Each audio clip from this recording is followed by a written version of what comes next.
I'm upset. Kevin going to the Nets is disrespect. Take note.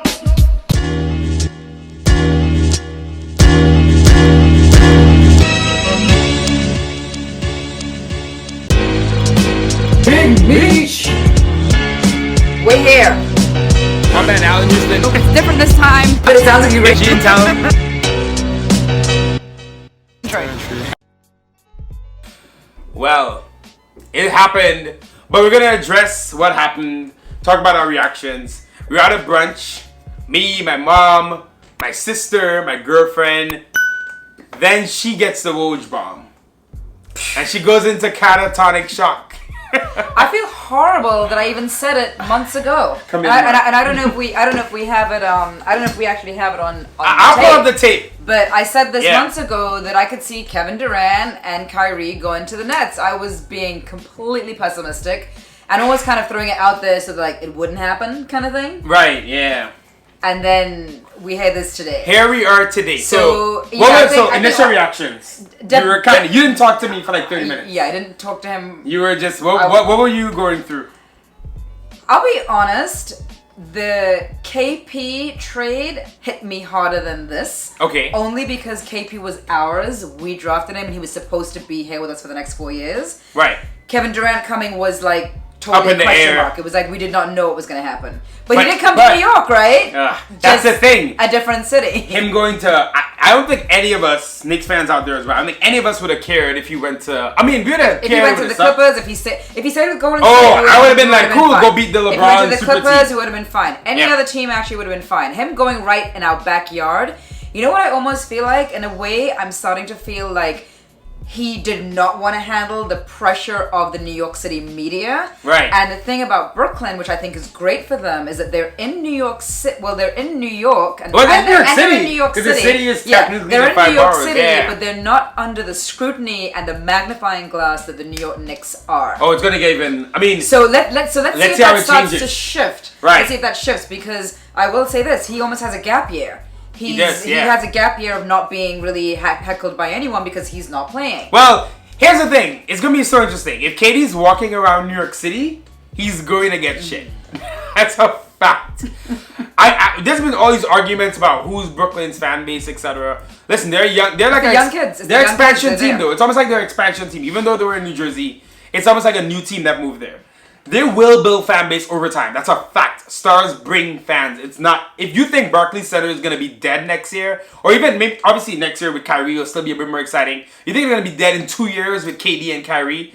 That's not true. They're going to sell out. They will have people there. It's easy to get. We live in Brooklyn, right? We both live It's in Brooklyn. easy for us to get to the Barclays In different Stadium. areas of Brooklyn. Right. And both of us, it's easy to get to Barclays. I live 10, 15 minutes from Barclays. I could walk to I Barclays was in gonna 20 say you could minutes. walk there, yeah. Right?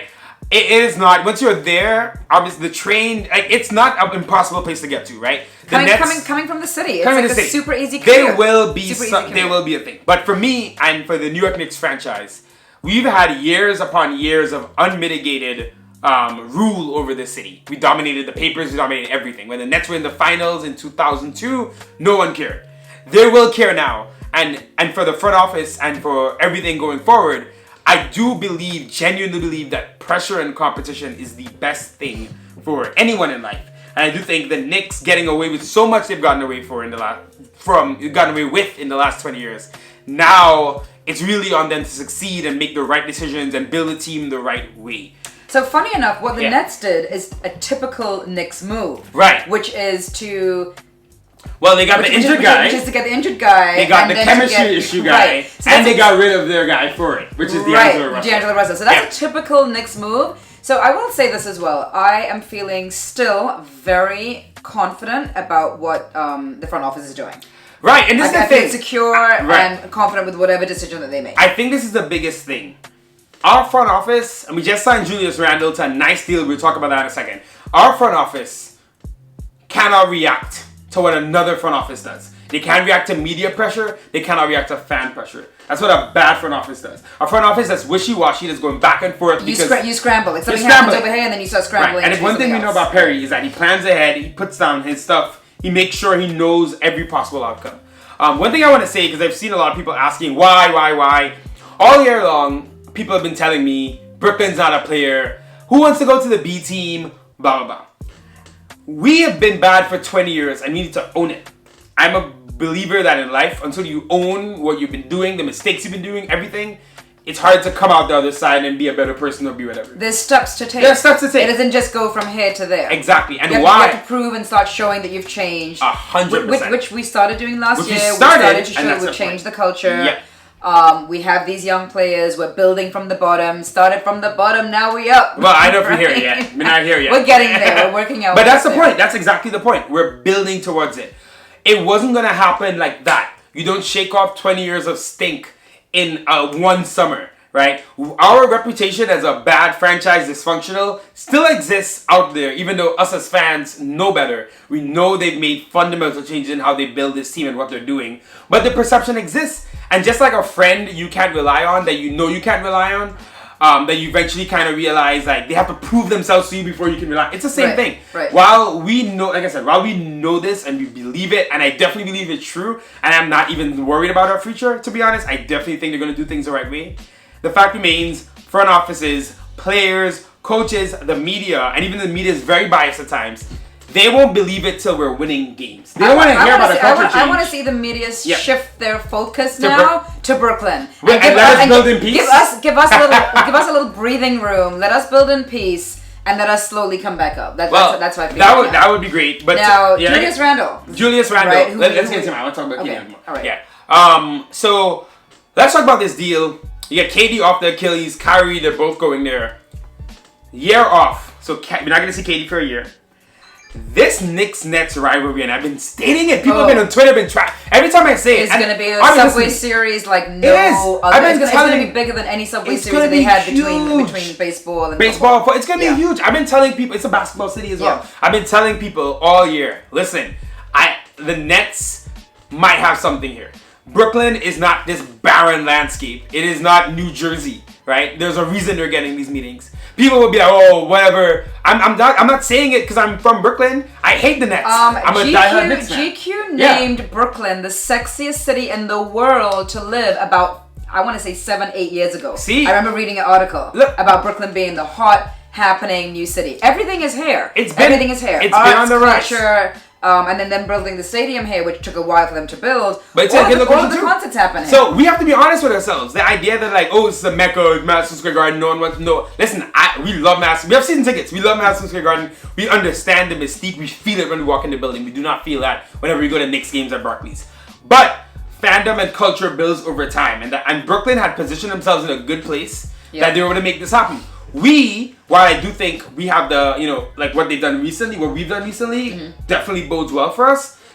It's just a fact. They were maybe 2 years ahead of where we were because they had their full rebuild a little bit earlier. They were in the playoffs and they were in the playoffs. We won 17 games. You're still convincing, no matter what you can say about it. You can sign 2 guys, you can do this, cap space, you can trade. We were still trying to convince someone or 2 people to come to a team that won 17 games. Right. There's a process to this. Like I said, we right now are owning the L for 20 years of repeated failures. This is I feel like this is our cleansing. This is what we have to go through. Like, you want to talk about rock bottom? Right. Think about this. Worst record in franchise history. Tied. I think we ended up tied, right? Worst tied for the worst record in franchise history. Lose the number 1 pick that people thought we were getting. And the rival who's been talking big all season gets the 2 big stars we were chasing all year. That to me is that's ground zero. Right. That said, we're not ground zero without the parts that are going to take us there.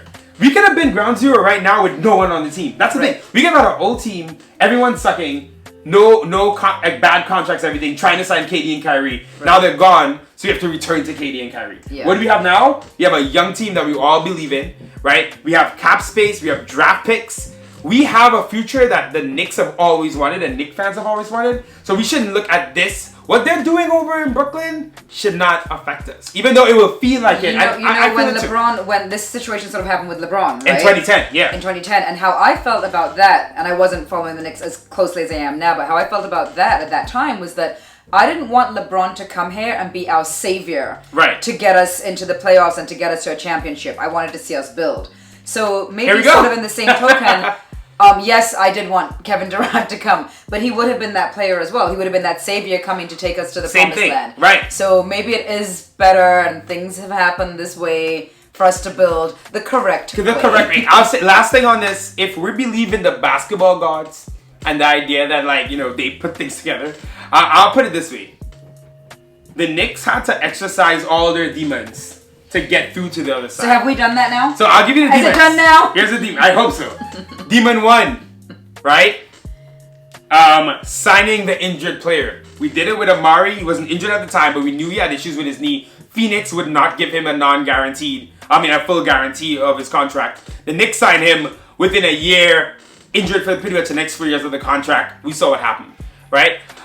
Melo, my man, I'm repping the jersey now. The one guy who was able to come to New York and say, I'm going to take it on my back and take everything. And he took it, man. Props to Melo. I was never his biggest fan all the time. There were things that annoyed me. But Melo really took it on the chin. He didn't even want to get traded when they ended up trading him. Right. But looking at Melo, we traded the young team for Melo. This year we had an opportunity to trade the young guys for Anthony Davis. We decided not to do it. So as of right now, you look at that situation. The two things the Knicks do, which is get the injured guy, right? Or trade or all the young players for someone else. Both things we didn't do this time. We're actually doing it through the draft. And I always said, I think the basketball gods, after the Knicks franchise, which is pined after superstars forever. Right. Every year, it's like, oh, this guy. It's finally not doing it. We're finally being forced. Right. It's almost like if the basketball gods are there, they're like, all right, you're going to build through No, not this time. Not this time. They're like, you're going to build through the draft. You're going to feel the pain. You're going to go through rebuilding for real. You're not going to get a quick fix. Okay. So we're here now. So we just heard news, and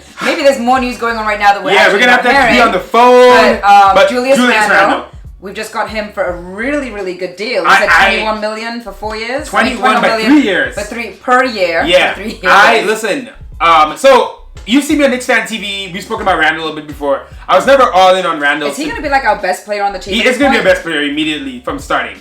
But what you get with Randle, at least you're going to get someone who can put points on the board, who can rebound. His defense took a huge dip in New Orleans, we understand. But in LA, he was, last year before he left, was showing himself to be a pretty competent defender at the fourth spot. And he's a good age. Perfect age. And what pick was he in his draft? He was number 7. So Randle was a big talent. We all know about Julius Randle from his college days, like who he's supposed to be as a pro. A little bit disappointing in LA. Went to New Orleans, still a little bit better. For me with Randle, especially at this deal, because this 3 year, 3 years, 60 million, 63 million, whatever it is nothing compared to that 4 year, 110 million, 100 million he was supposed to get if he got maxed. Right. So already you got to give Perry and Mills and Fizdale, whatever they did that meeting, they're master negotiators. Because I think they're master negotiators. They got him to come here for way cheaper than his actual value. And you look at the teams that have cap space, I definitely think he could have gotten a deal somewhere else. Right. Good news about that. We're not tanking next year. Right. We've just signed, not a star, but a borderline star who's 24. So we got him for 24 to 27. We essentially get his prime perfect age. or his peak. NBA players tend to, it's been younger recent years. Usually late in the past, they used to peak more around like 27, 30. Right. But that was when they were also going to college for a couple years. Okay. Right? Now these guys are coming in younger, so they're kind of peaking in that age. So we're probably going to get maybe the best years of Julius Randle. Right. We have his bird rights if you want to re-sign him after that, if he really shows out. I bet you he wants to be here. He's probably excited to be here. And it's good to know, at least after a couple of years, after KP went down, it just being losing. That next year we're gonna win some games. We're gonna win more than 17 games. Yes, we're gonna be pushing for sure, winning some games. But you gotta say that's a nice deal. You get him in at a decent contract. They didn't go crazy and max him. Right. I'm gonna check and see if there's anything. Now I just want to ask about D'Lo, because now that the Nets have acquired these two players, what's happening with D'Angelo Russell? And is he a prospect out there that possibly can end up coming over to us just across the bridge and then playing against the Nets? Yep. Could that happen? D'Lo's interesting. Now, I won't lie, this is just my little pettiness and fandom kicking in. I really want D'Lo. I didn't want him all free agency. My whole idea was we have Dennis Smith Jr. Frank might be coming back again. It seems like he's coming back next year. I want to see Dennis Smith Jr. actually play at point guard. He only played like quarter of the season because he was injured too when he came in. So he didn't really get to see him get his full go as point guard. So I'm like, before you invest all this money in another point guard, who's only he's only 2 years older than Dennis Smith, or 1 year older. Okay. But he definitely shown a lot more so far. But I'm like, why not? Let's see what Dennis Smith Jr. could do first. We're not in a rush. It's like we have, like the Lakers had LeBron on their team. They had to do something. Right. We didn't have to do anything. Kevin Knox isn't going to tell you tomorrow, hey man, I'm 19, I want to win. Yeah. We're all about this process. But I have to admit, the little petty side of me now, that the Nets dumped the guy who was their star guy last year. and replaced him with Kyrie, and now I'm like, I don't want to get him. Because he went, first of all, he loves New York. He likes being here. He really enjoys being in the city. He wouldn't have to relocate. He wouldn't have to relocate. And I'm sure D'Lo would have a little vendetta against a team that dropped him. That dropped him. Yeah, basically that was his team. The whole Nets culture. They're so tight together. They're fun. And the Knicks fans would rally behind D'Lo like crazy. And you know that we would, especially with what happened. Yeah. We would be booing Kyrie. D'Lo would get all the love and adulation. It's gonna be such an interesting dynamic for the city, man. Like, this isn't the Yankees Nets. I mean, Mets. This isn't the Rangers, Islanders, Devils. Basketball is a way New more York beefed thing. up. It's way more beefed up. It's gonna, especially if both teams keep kind of ratcheting up. Yeah. Imagine an Eastern Conference Finals, Knicks Nets. It's going back and forth from Atlantic Avenue Wow. to 34th Street. Wow. Like, Two train, yeah, but Herald Square walkover. Crazy. Yeah, that will be crazy. So Knicks fans, this will be, I think, the 30th of June 2019 will be a day that will kind of live on in infamy for many Knicks fans. The year was all about it. You look back. No, you know what? It No, was though. It was. It was. Meaning It the was. conversation was. It It dominating was, but you know conversation. what? It's happened. We're dealing with it, and now we're gonna move past it and on to the next one. On to the next one. Look, we got young core. We got the cap space still. We have draft picks 7 in 5 years. Listen, the Hornets just got rid of Kemba. We have the Hornets second round picks. They're about to be excellent because that team is about to be bad. The Mavericks, right? As good as the Mavericks could potentially be with KP and Luka. They're in the Western Conference where you have to win 45 games plus to even make the playoffs. They could win 40 games and still be in the lottery, and then we have 2 picks in the first 14. So, if we're not even in the playoffs then. So, I'm just saying, there are so many options for this team. I think what happened with the way it lined up with the cap room and also the free agents this year, it felt like there might be a speed boost where we could instant rebuild and just add water, just add Perry. But no, And we don't want to do that anymore. and that was right, and it's the wrong way to do it. It's technically the wrong way to do it, and we're being forced to do it the right way, the slow and patient way. We have a rookie who's dying to be here. He posted yesterday on Instagram again. Yo, I'm a Knick. He posted. He is ready to be here. He's excited. He wants to be here. New York City, the New York Knicks are built for guys who want to take it on, want to be here. Julius Randle is that type of guy. He's tough. I'm not feeding you guys false hopes. I'm just being telling you the reality of the situation. It is why it may feel like the sky is falling. You have to look at it, man. Let's see what else is happening because, as I said, it could be more. Happening It could right be more. now. We'll be back. We're gonna check and we'll come back if there's anything else. If not, we're out. Peace. As always, thanks again for watching our video. Do not forget to subscribe and turn on your notifications. That way you'll know every time that we post a new video. And check out some of our other stuff.